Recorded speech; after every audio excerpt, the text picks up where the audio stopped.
So I do know it can be potentially quite a big problem for some some companies.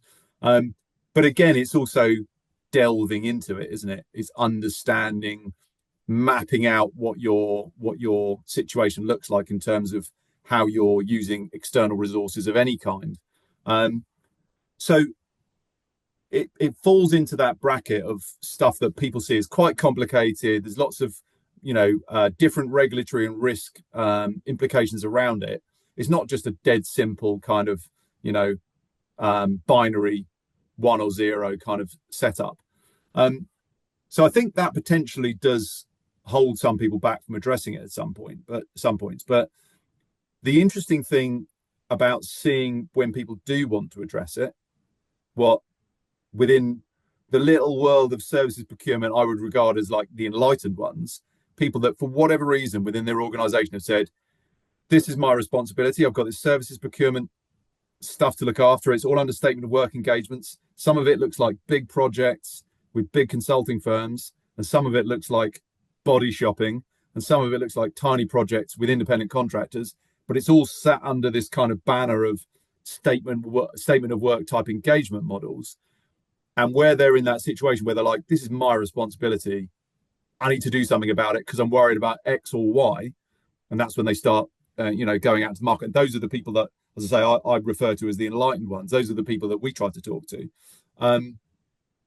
There are very different reasons for why they want to address it, because that was one of the things when you put that post out there. I was like, right, Mickey, what are you hearing? What is it that's driving the people that do want to solve this?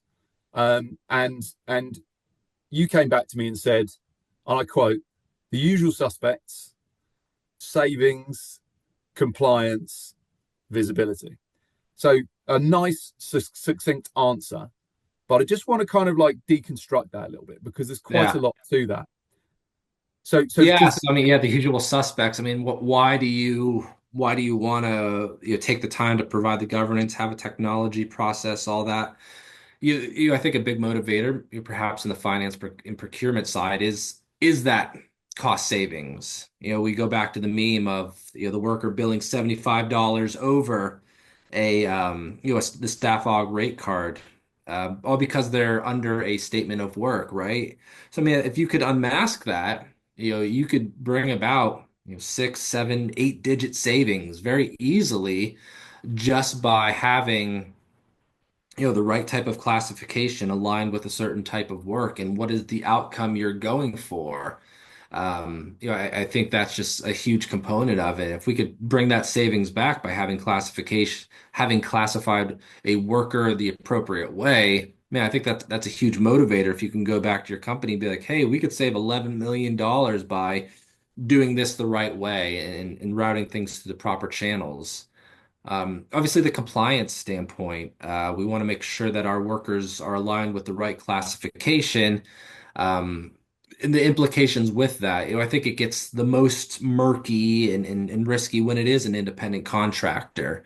There is risk of misclassification between staff aug and then a services worker, but I don't think anybody's really going to go to jail for it. Not that that's no, legal advice, but I don't think people are as concerned. But it is important because if you have a worker that is on services, providing services to you, they're providing a service. There should be very limited control from um, from the company that's engaging them, right? I'm asking you for a service, um, and the service provider, whether you're providing one or 100 people, that should be immaterial to us. We're only really worried about the outcome, right? So there's there's treatments of the worker that I think differentiate that classification and direct you towards certain channels because the risk, statement of work, services work do tend to cost more. Why? Because the risk is on that service provider to provide it as you requested, whether that's one or 100 headcount under it,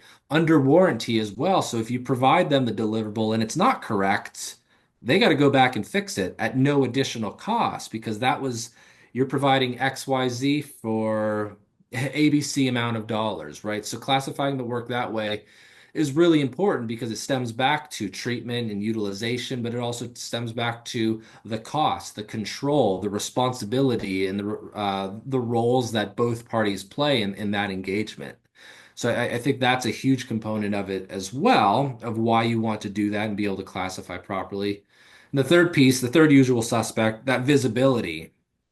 You know, we said that under this statement of work, we don't necessarily care if we have one or a hundred workers. That's up to the service provider to um, figure out. However, if I'm a client engaging that, I would like to know the workers that are on that, particularly if they're going to have access to any IP, any of our systems. It's good to know that. If they're going to have access to any buildings, you certainly want to be able to document that as well.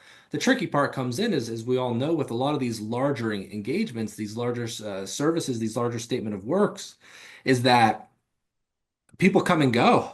I know from my time with Accenture, I'd pop in for a project for 3 days. And that project had been going on for 10 months, right? And I came and go. I provided my subject matter expertise and I popped out.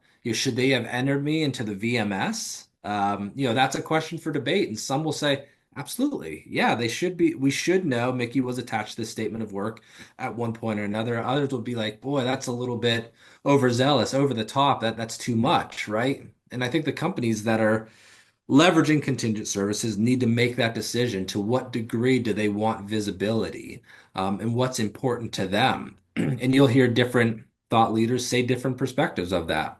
Personally, I think it's important to know who is doing the work for you. If you can name the bodies, great. And what are they tied to?